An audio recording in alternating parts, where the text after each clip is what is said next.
प्रत्येक बातमी, प्रत्येक अपडेट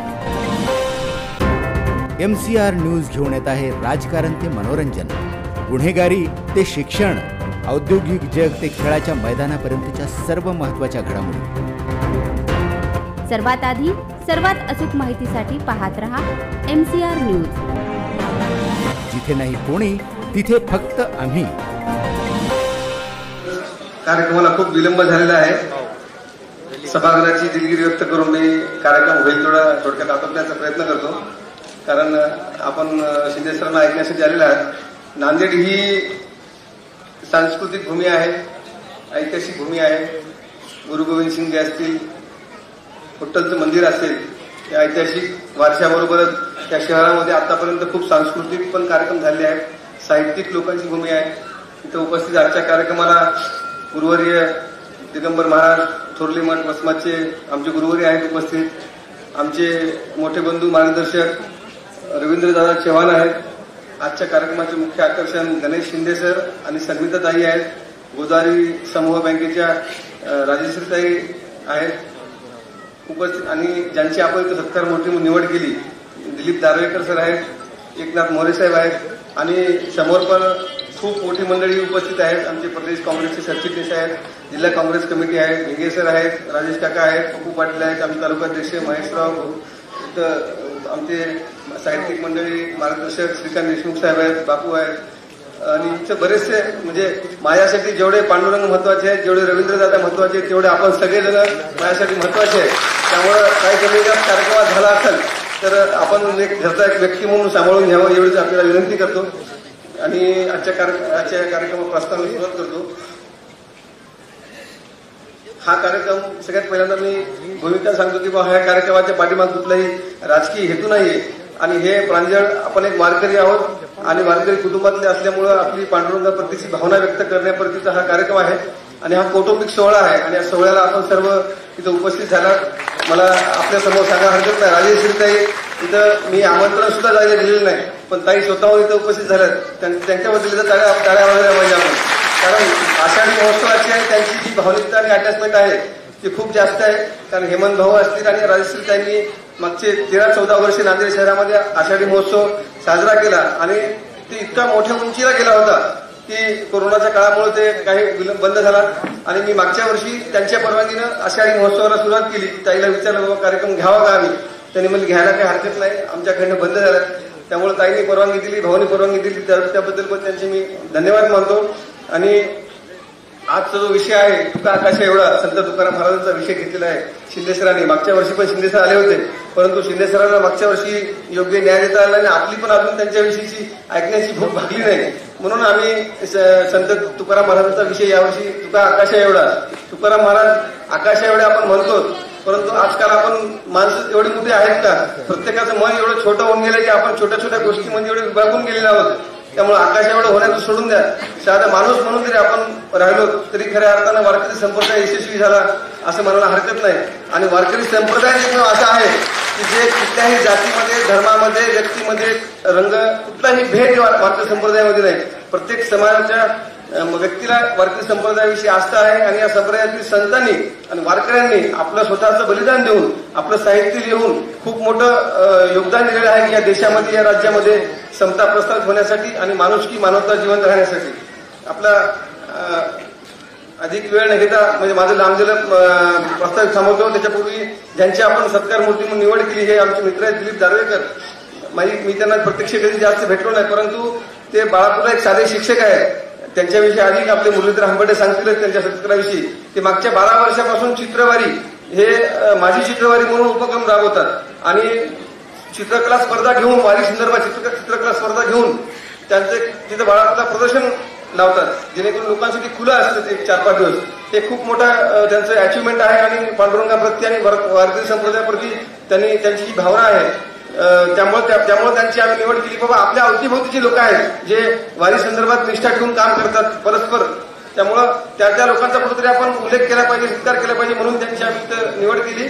ते आले त्याबद्दल मी धन्यवाद मानतो, आणि आपल्याला काही गैरसोय झाली असेल त्याबद्दल आपली दिलगिरी व्यक्त करतो, आणि थांबतो। धन्यवाद।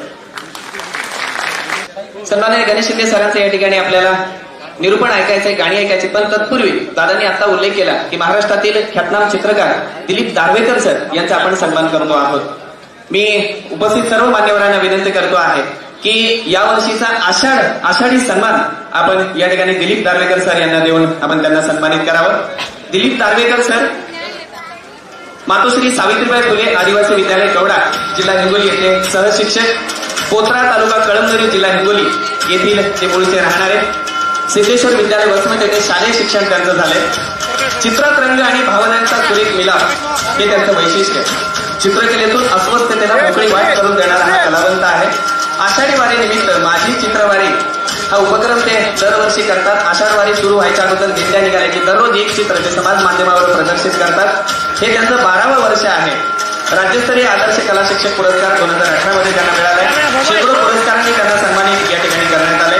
माध्यमांनी, लोकप्रतिनिधी अनेक वेळा त्यांची दखल या ठिकाणी घेतलेली आहे.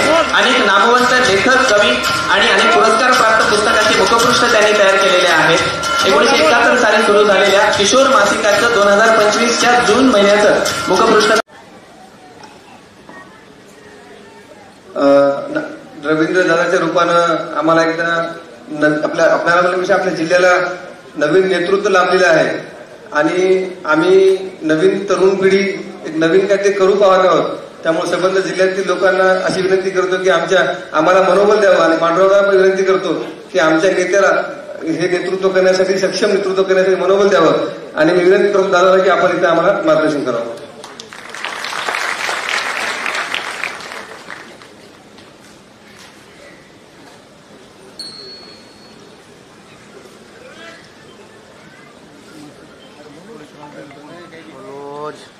सर्वांना प्रथम आषाढी एकादशीच्या हार्दिक अशा शुभेच्छा देतो. आणि खरोखरच ज्याच्या नावामध्येच विठ्ठल आहे आणि आपण या विठ्ठलाची पंढरी म्हणून पंढरपूरला आपण न जाऊ शकलेले आणि विठ्ठलामुळे आज आपल्याला पंढरपूर या ठिकाणी घडत आहे, त्या विठ्ठलाचा सर्वात प्रथम मी धन्यवाद मानतो.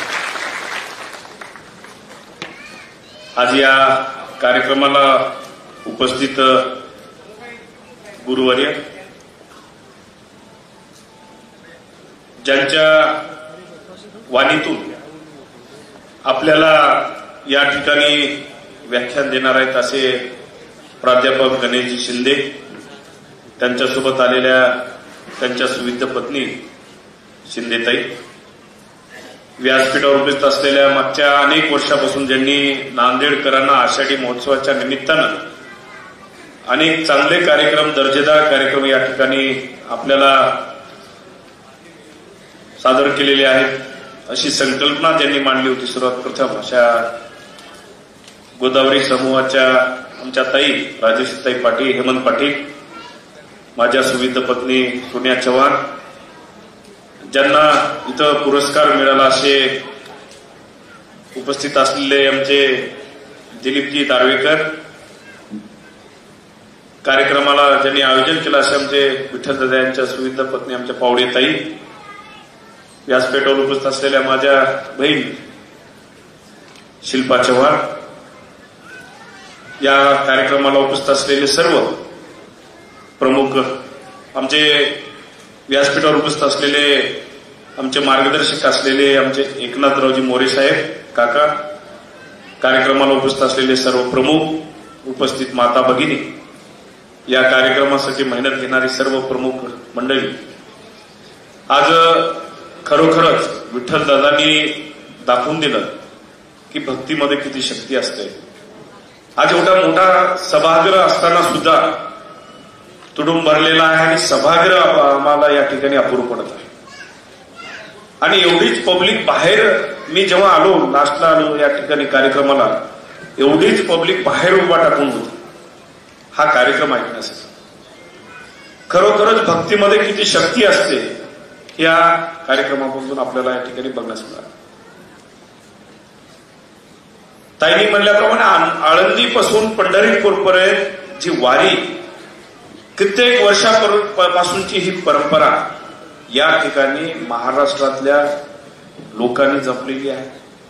कुठलाही जात पंथ जाती धर्म या ठिकाणी नसतो. खरोखरच आपण जेव्हा वारीमध्ये जातो एक वेगळा अनुभव आपल्याला त्या ठिकाणी पाहायचा मिळतो. मी यावेळेस पहिल्याच दिवशी आळंदीला दर्शनाला गेलो. वारीची ज्या दिवशी सुरुवात होणार होती आणि खूप मोठ्या प्रमाणात पाऊस होता. पण आळंदीच्या त्या ठिकाणी एवढ्या पावसात सुद्धा वडीलधारी माणसं असतील, वडीलधारी आमची महिला भगिनी असतील, त्या नदीमध्ये आंघोळ करून त्या ठिकाणी दर्शन कशालाच नाही म्हणायला तयार नाही होत. म्हणून आपण परिस्थितीच्या अधीन आहोत. आणि महाराष्ट्रात जन्माला आलेल्या सकल संतांनी जे रुचलं नाही, जे पटलं नाही, जे समाज हिताचं नाही, त्या त्या ठिकाणी धाडस करून नाही हे म्हणण्याचं धाडस दाखवलं. आणि म्हणून आज शेकडो वर्ष ज्ञानोबराय तुकोबराय तुमच्या माझ्या ओठांवर. आम्ही सांगू तो वेद, आम्ही सांगू तो वेदांचा अर्थ, आम्ही सांगू ते शास्त्र. नाही, आम्हाला हे मान्य नाही. वेदांचा तो अर्थ आम्हाशीच ठावा, इरांनी व्हावा फार माझा. तुम्ही गेल्या गवळ्यांनी फक्त वेद डोक्यावर घेऊन व्हावे, वेदांचा अर्थ आम्ही सांगू. काय धाडस आहे तुकोबरायांचं. वेद आमच्या घरी पाणी भरतात हे सांगायचं धाडस जर कुणी दाखवलं असेल ना तर ते जगद्गुरु तुकोबरायांनी दाखवलं. आणि ज्ञानोबराय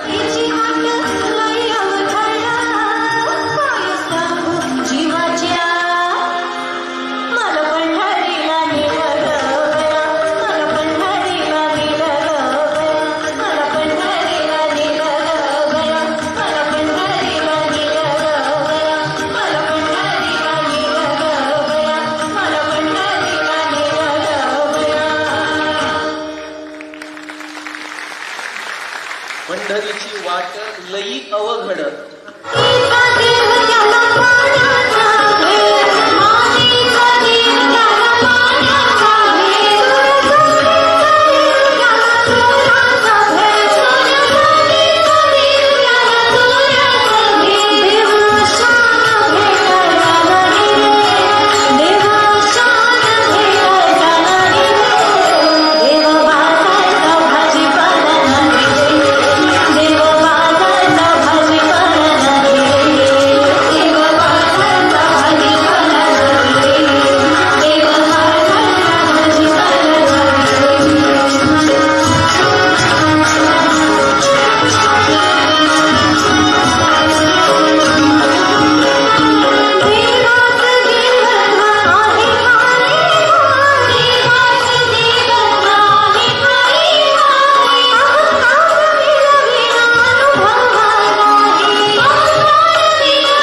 हॅलो.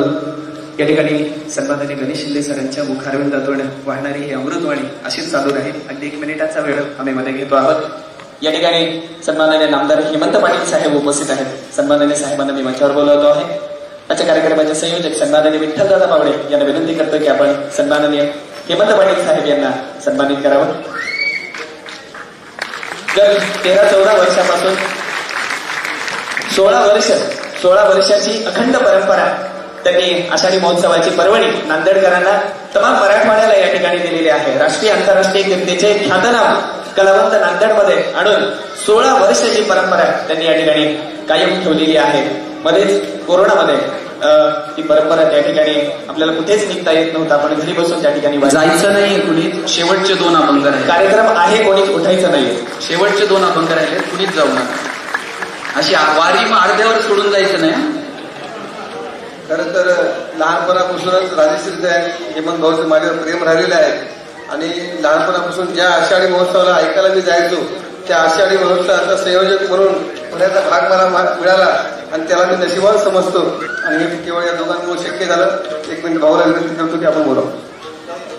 मनापासून विठ्ठल आणि त्यांच्या सर्व सहकाऱ्यांना हार्दिक शुभेच्छा देतो. माझे मित्र स्नेही आदरणीय हबप गणेशराव शिंदे साहेब आज नांदेडकरांसाठी आलेले आहेत.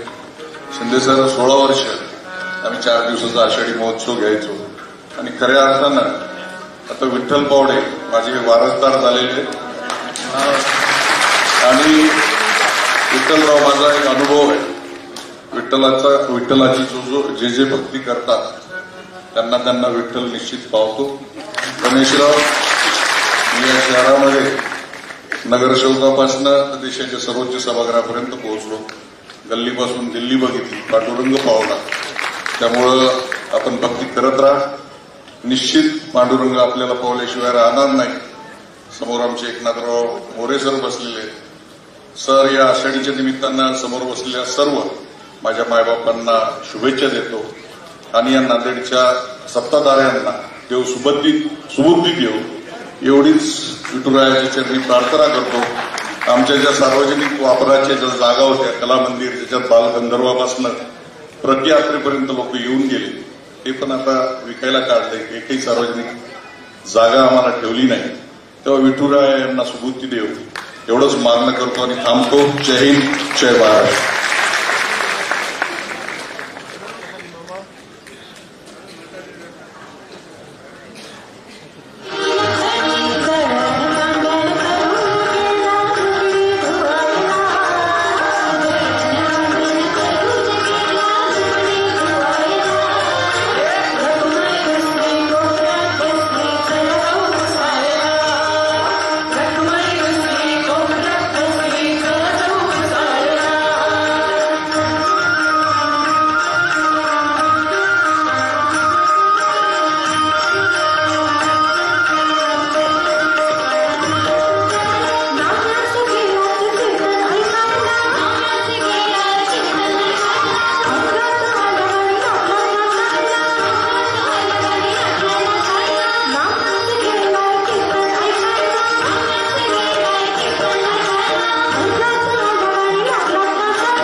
आता शेवटचा अभंग, तर पूर्वी 2 गोष्टी आपल्याला सांगायच्या.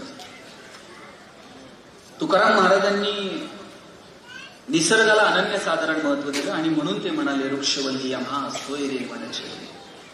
तुकोबरायांचं चरित्र, तुकोबरायांचं साहित्य याच्यावरती विचार करताना आपण सगळेजण आणखी एक संकल्प करू.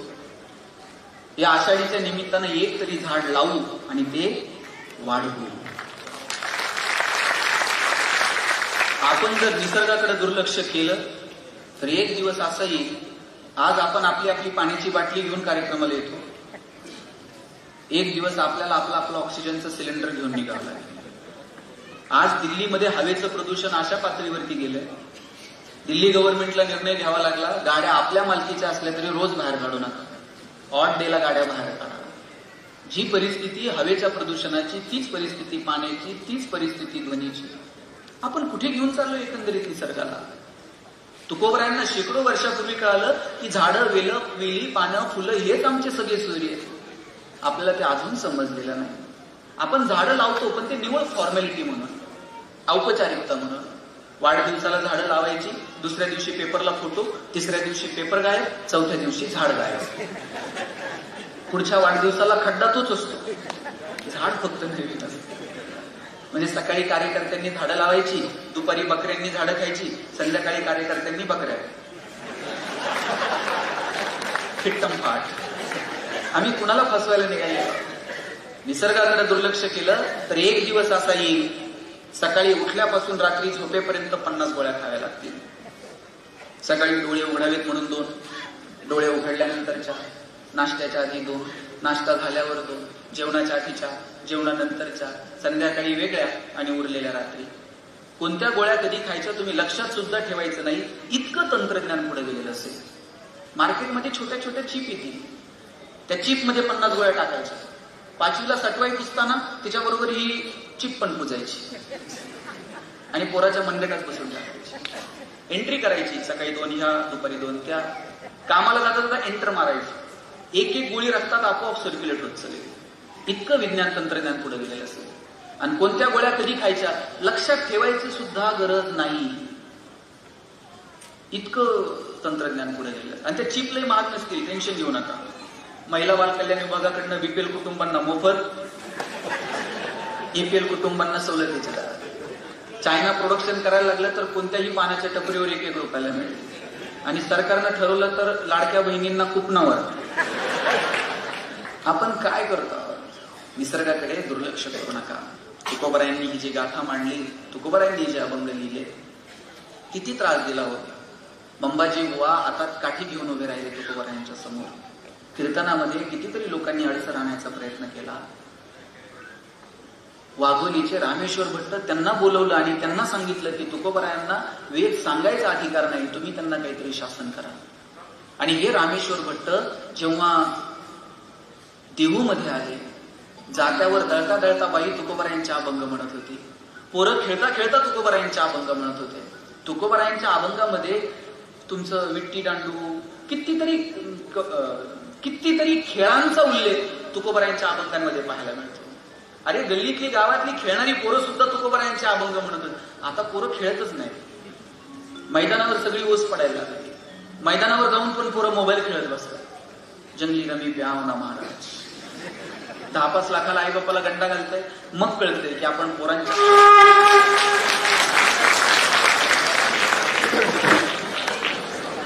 गेल्या 16 वर्षापासून नांदेडचं अखंड वाहणार आहे सांस्कृतिक वैभव. आणि गत 2 वर्षापासून आजच्या कार्यक्रमाचे संयोजक विठ्ठलदादा पावडे यांनी घेतलेली ही अत्यंत सुंदर जबाबदारी. बोलताना नामदार हेमंत पाटील असं म्हणाले की माझे वारसदार ते या ठिकाणी आहेत. खूप मोठ्या माणसांना आणि वैचारिक माणसांना रक्ताचे वारसदार नाही तर विचारांचे वारसदार या ठिकाणी असतात. आणि मला वाटतं की दादा त्यांच्या आध्यात्मिक आणि वैचारिक वारसदार आहेत. 16 वर्षाची परंपरा आपण या ठिकाणी न थांबू देता पुढे चालू ठेवली. हजारो नांदेडकरांनी याचा या ठिकाणी लाभ घेतला. अशीच आपण ही पर्वणी पुढच्या वर्षी सुद्धा याचा लाभ आपण घेऊया. सन्माननीय गणेश शिंदे सर, आदरणीय सौभाग्यवती संमिता शिंदे मॅडम आणि त्याच्या संचाचे ऋण व्यक्त करताना तमाम नांदेडकर रसिकांचे आम्ही ऋण व्यक्त करतो आहोत. आषाढी महोत्सव 2025च्या निमित्ताने आपण या ठिकाणी हजारोंच्या संख्येने उपस्थित राहिलात आणि या ठिकाणी सभागृह तोकडं पडावं इतकी संख्या आपली होती. पुन्हा एकदा तमाम रसिक श्रोत्यांचे आभार व्यक्त करतो आहोत आणि आपल्या उपस्थितीबद्दल सर्वांचे ऋण व्यक्त करतो आहोत. धन्यवाद. रामकृष्ण हरी. प्रत्येक बातमी, प्रत्येक अपडेट MCR न्यूज घेऊन येत आहे राजकारण ते मनोरंजन, गुन्हेगारी ते शिक्षण, औद्योगिक जग ते खेळाच्या मैदानापर्यंतच्या सर्व महत्त्वाच्या घडामोडी. सर्वात आधी सर्वात अचूक माहितीसाठी पाहत रहा MCR न्यूज. जिथे नाही कोणी तिथे फक्त आम्ही.